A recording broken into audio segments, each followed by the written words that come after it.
পৃথিবী আজ এক সংকটময় সন্ধিক্ষণে দাঁড়িয়ে। দুই চিরশত্রু ইসরায়েল ও ইরান একটি সর্বাত্মক যুদ্ধ লিপ্ত হওয়ার দ্বার প্রান্তে।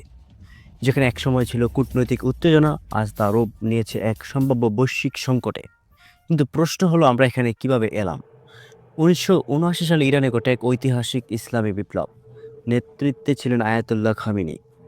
নবগঠিত এই ইসলামী প্রজাতন্ত্র শুরুতেই ইসরায়েলকে একটি অবৈধ রাষ্ট্র, দখলদার রাষ্ট্র এবং একে নিজেদের শত্রু বলে জানিয়ে দেয়।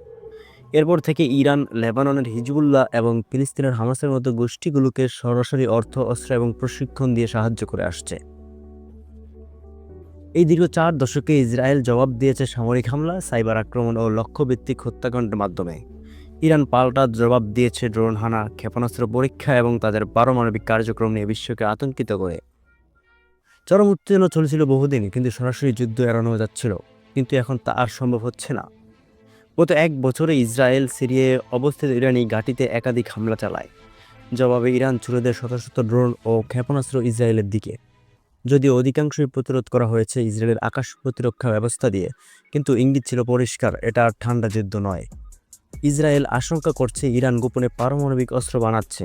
অন্যদিকে ইরান জোর দিয়ে বলছে তাদের পারমাণবিক কর্মসূচি শুধুমাত্র শান্তিপূর্ণ উদ্দেশ্যে। কিন্তু শীর্ষস্থানীয় ইরানি বিজ্ঞানীদের হত্যাকাণ্ডের পর দুই পক্ষের বিশ্বাস ভেঙে পড়েছে। আন্তর্জাতিক কূটনৈতিক চুক্তি যেমন জেসিপিওএ ধ্বংস হয়ে গেছে। যদি যুদ্ধ বেঁধে যায়, এর ফলাফল হবে ভয়াবহ। বিশ্বব্যাপী তেলের দাম বেড়ে যাবে, সুয়েজ খাল উপসাগরীয় বাণিজ্য স্থবির হয়ে পড়বে, মুসলিম প্রধান দেশগুলো ভাগ ভাগ হয়ে যাওয়ার আশঙ্কা রয়েছে। নিরীহ মানুষের জীবন বিপন্ন হবে উভয় পক্ষেরই। যুক্তরাষ্ট্র, রাশিয়া, চীন সবই নজর রাখছে পরিস্থিতির দিকে। কেউ কেউ ভাবছে এটা মধ্যপ্রাচ্যে নতুন এক প্রক্সি যুদ্ধের সূচনা করবে, আবার কেউ কেউ এটাকে বৈশ্বিক শক্তির ভারসাম্য বদলের সুযোগ হিসেবে দেখছে। এইসব উত্তেজনার মাঝেও সাধারণ মানুষ, ইরান বা ইসরায়েল শুধুই শান্তি চায়।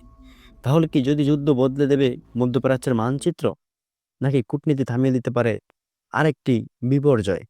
আপনার মতামত জানাতে কমেন্ট করুন এবং ভিডিওটি শেয়ার করুন। আর এরকম বিশ্লেষণ ধরনের ভিডিও এবং এই বিষয়ে সকল তথ্য পেতে আমাদের চ্যানেলটি সাবস্ক্রাইব করুন।